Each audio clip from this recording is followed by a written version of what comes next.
بیوی کا شوہر کو ہم بستری سے روکنا. حدیث میں ہے کہ جو بیوی اپنے شوہر کو ہم بستری کرنے سے انکار کرے اس پر رات بھر لعنت برستی ہے.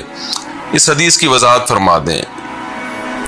نیز اگر شوہر، یہ تھوڑا حیا کے خلاف مسئلہ ہے، شوہر کوئی ایسا طریقہ استعمال کرتا ہے نا ہم بستری کا جس سے اولاد نہیں ہوتی، تو کیا بیوی کو اسے منع کرنا چاہیے یا نہیں کرنا چاہیے؟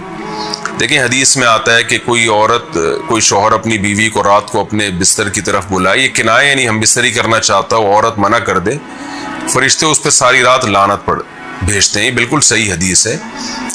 اب ہمارے بعض اسکالر کیا کرتے ہیں، جب ان سے یہ بات پوچھی جائے تو وہ بات کو گھما دیتے ہیں، سیدھی بات نہیں بتاتے کہ بھئی یہ شریعت میں مرد کا حق ہے کہ عورت اس کو ہم بستری سے نہیں روک سکتی. کیونکہ ویمن رائٹس کے نام پہ آج کل بہت تحریکیں چل رہی ہیں، تو وہ بھی کچھ لبرل اسکالرز ہیں جو ہر وقت جو ہے نا کوشش کرتے ہیں کہ خواتین ہم سے ناراض نہ ہو جائیں. تو بھئی آپ شریعت کا حکم بتائیں صاف صاف، چاہے عورت خوش ہوتی ہے ناراض ہوتی ہے. بعض حقوق مردوں کے ہیں بعض عورتوں کے ہیں تو وہ بتانے پڑتے ہیں. تو اسی طرح مرد کا بھی حق یہ ہے کہ عورت، اگر مرد اس کو ہم بستری کے لیے بلاتا ہے تو عورت اسلام میں منع نہیں کر سکتی، اس کے لیے گناہ ہے. ہاں بیمار ہو تو ایک الگ بات ہے، بخار ہے اس کو، کوئی واقعی بیماری ہو تو پھر ایک الگ بات ہے. نارملی اس کو اجازت نہیں ہے کہ وہ شوہر کو منع کر دے، بلکہ اس میں حدیث میں بہت سخت تاکید ہے. آپ صلی اللہ علیہ وسلم کی ایک حدیث میں یہاں تک فرمایا کہ عورت اگر یعنی چولہے پہ ہو، روٹی پکا رہی ہو، اس طرح کی حدیث کا مفہوم ہے، یعنی بہت بزی بھی ہو تو بھی اس کو اپنے کام کو چھوڑ کر شوہر کی خواہش کو پورا کرنا پڑے گا.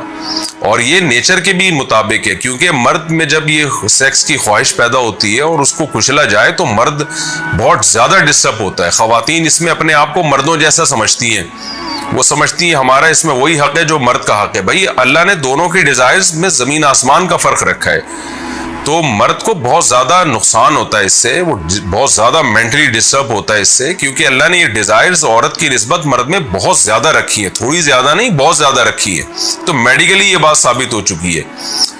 تو دوسرا ایک تو مینٹلی بہت زیادہ ڈسٹرب ہوتا ہے وہ، دوسری بات یہ کہ پھر اس کے گناہ کی طرف توجہ جائے گی، وہ حرام کاموں کی طرف جائے گا. تو اس لیے عورت کو اس بارے میں مرد کا ساتھ دینا چاہیے.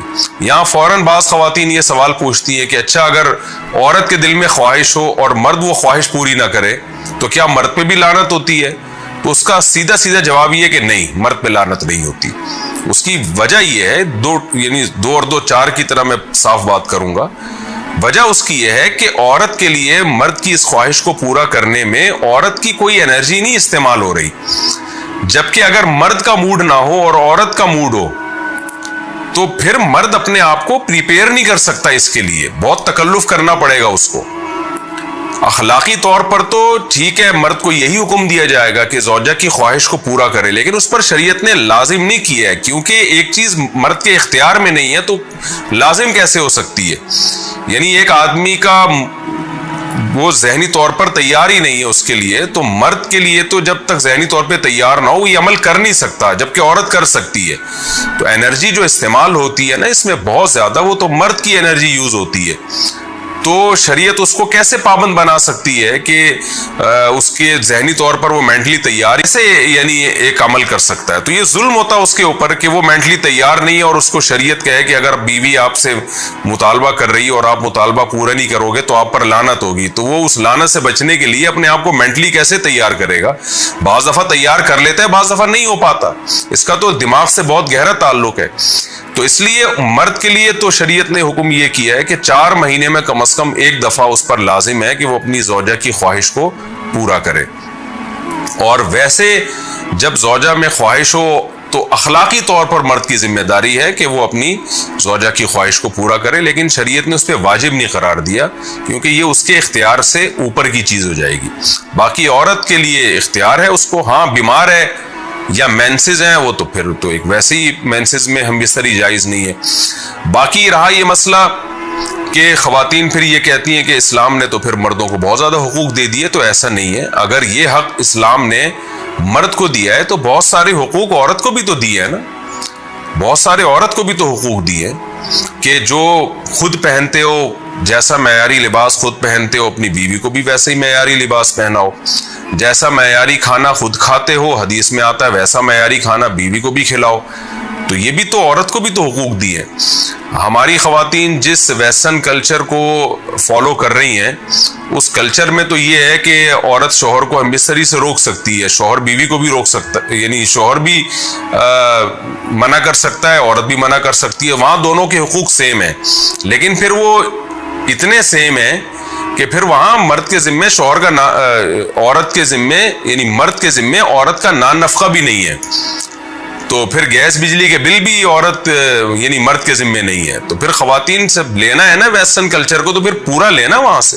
تو پھر شوہر کیوں گیس بجلی کا بل جمع کرا رہا ہے، بچوں کی اسکول کی فیسیں شوہر کیوں دے رہا ہے، شوہر نان نفقہ کیوں دے رہا ہے؟ تو جب اسلام نے کچھ حقوق عورت کو دیے ہیں تو کچھ شوہر کو بھی دیے ہیں، تو اسی طرح سے بیلنس ہماری سوسائٹی میں قائم ہوگا. تو اس لیے خواتین کو یہ نہیں کرنا چاہیے، کیونکہ بہت سی ایسی شکایتیں آتی ہیں جس میں مرد بہت زیادہ ڈسٹرب ہوتا ہے، پھر وہ ان کی لڑائیاں ہوتی ہیں، طلاقیں ہوتی ہیں. عورت اس کو نارمل لے رہی ہوتی ہے، مرد کے دماغ پہ شہوت کا ایک جنون چڑھا ہوا ہوتا ہے. جب بیوی اس کو منع کرتی ہے وہ بہت زیادہ مینٹلی ڈسٹرب ہوتا ہے، اور پھر وہ مار دھاڑ تک نوبت بھی آتی ہے، پھر وہ طلاقوں تک نوبت بھی آتی ہے. تو یہ بہت غلط چیز ہے. ہمارے نبی صلی اللہ علیہ وسلم نے جب عورت کو حکم دیا ہے کہ مرد کی خواہش کو، اپنے شوہر کی خواہش کو پورا کرے، تو اسی میں خیر ہے. عورت کو چاہیے اس وقت چاہے دل نہ بھی چاہ رہا ہو، اپنے شوہر کی اس خواہش کو پورا کر دیا کریں. اس کے وقتی طور پر تو آپ کو نقصانات نظر آئیں گے، لیکن لانگ ٹرم میں اس کے فائدے ہیں، اس سے گھر میں فائدے حاصل ہوں گے، اور اسلام کی مان کے چلنے میں ہی عورت کے لیے خیر ہے. رہا یہ مسئلہ کہ شوہر اگر کوئی ایسا طریقہ اختیار کرتا ہے ہم بستری کا جس میں وہ اولاد کو روکتا ہے، تو اس میں یہ ضروری ہے کہ بیوی کی پرمیشن ہو. وہ عورت کی پرمیشن کے بغیر یہ کام نہیں کر سکتا. تو کیونکہ اولاد دونوں کا حق ہے، اولاد کو روکنے کے لیے دونوں کی پرمیشن ہوگی تو اولاد روکی جا سکتی ہے. اگر دونوں میں سے ایک کی بھی پرمیشن نہیں ہے تو پھر اولاد روک نہیں سکتے. دوسری شادی کو مینشن کرنا لازم ہے. کیا دوسری شادی میں نکاح نامے میں دوسری شادی کا لکھنا ضروری ہے، یا دوسری شادی کے وقت دوسری شادی کا بولنا ضروری ہے؟ عارفہ سلطانہ انڈیا سے. نہیں جی، نہ لکھنا ضروری ہے نہ بولنا ضروری ہے. البتہ دوسری بیوی جس سے شادی ہو رہی ہے اس کو بتانا یہ ضروری ہے کہ پہلے سے میں شادی شدہ ہوں، میری ایک بیوی موجود ہے. اس سینس میں ضروری ہے کہ اگر آپ نے نہیں بتایا تو اس کے ساتھ دھوکہ ہے، اور دھوکہ اسلام میں حرام ہے. نکاح تو ہو جائے گا، آپ بتائیں یا نہ بتائیں، نکاح تو نام ہے ایجاب و قبول کا، وہ تو ہو جائے گا، رجسٹریشن بھی ہو جائے گی اس کی پاکستانی قانون میں. لیکن اس میں اگر آپ نے دوسری بیوی کو نہیں بتایا کہ میری پہلے سے موجود ہے تو یہ دھوکہ بہرحال ہے اور دھوکے کا گناہ ہوگا. بعض لوگ دوسری شادی کر رہے ہوتے ہیں اور اس کو بتا نہیں رہے ہوتے کہ میرے نکاح میں پہلے